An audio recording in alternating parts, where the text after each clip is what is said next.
Black smoke and the smell of burning woke residents and boat owners of Queensway Quay late last night. Within minutes, smoke turned into a full-blown fire on a luxury yacht, the flames reaching meters high and threatening to burn the other vessels in the port.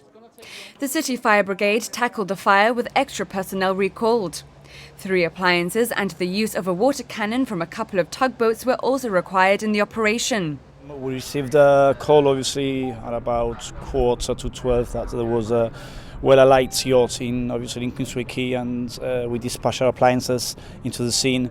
And we dispatched 2 appliances, but obviously due to the nature of the fire, we had to dispatch another 2 appliances, and we tackled the fire. And it's taken about approximately 1.5 hours to extinguish the fire. We could call ourselves lucky that the vessel in question, which was in fire, was the one literally at the end of the pontoon, so that obviously made operations much more easier.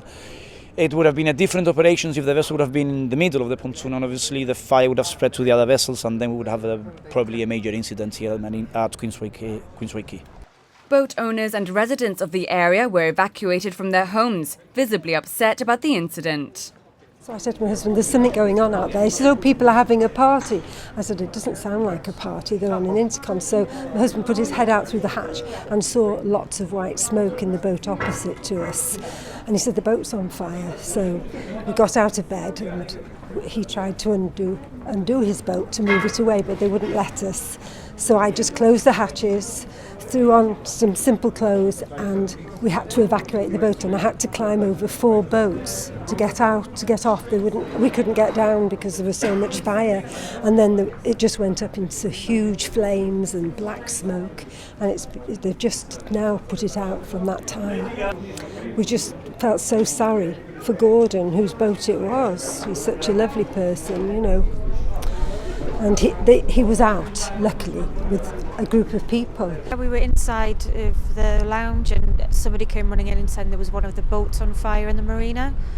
We came out to have a look and we'd realised it was Scarlet Grace, the boat, and it belongs to our friend Gordon. So we tried to go down to get on the boat to see if anyone was on board. John from the marina had already cleared the boat and said that there was nobody on, and Gordon was aware and the fire brigade were on the way. There was a lot of smoke at the time and small flames, then all of a sudden it was engulfed. From it taking hold, it went up really quickly. It's a diesel engine on board, so there's only been a few pops, nothing major, but the smoke has been very heavy. And do know Gordon's just come back from the Morocco yacht rally and he moved back in again today, so maybe it's had a lot of fuel on board or something. Well, we were just coming back actually from dinner, and we'd arrived on the pontoon probably around about 11:30, went down onto the pontoon itself, and there was a couple on a German boat that were coming out saying there was fire. So we just went down to where she was pointing to, and we could see there was little bits of smoke coming out. So anyway, I went to phone for the fire brigade, and they were here within a couple of minutes, and pretty scary though, really scary, yeah. But this was a second recall in the space of a few hours for the fire brigade, as another crew was at the scene of an earlier fire at Devil's Tower Hostel. Well, it's something that's obviously, like you say, it's very rare. We don't know when it's going to happen, but I don't know what's happening in Gibraltar. We get one fire, we get second fire, and probably we get another one. But obviously we managed to, to have everything in place, and we actually had all things in operations, and everything went quite well. The main problem was obviously the positioning of the vessel, very difficult to tackle because of the pontoons, very small areas for the firefighters to work on, and obviously we had difficulties in some of loss of pressure of water from the hydrants, and that made us the firefighting operations very difficult. The fire was reported at around 1:15 midnight, with the fire extinguished at around 1:30. It's still unclear how it started.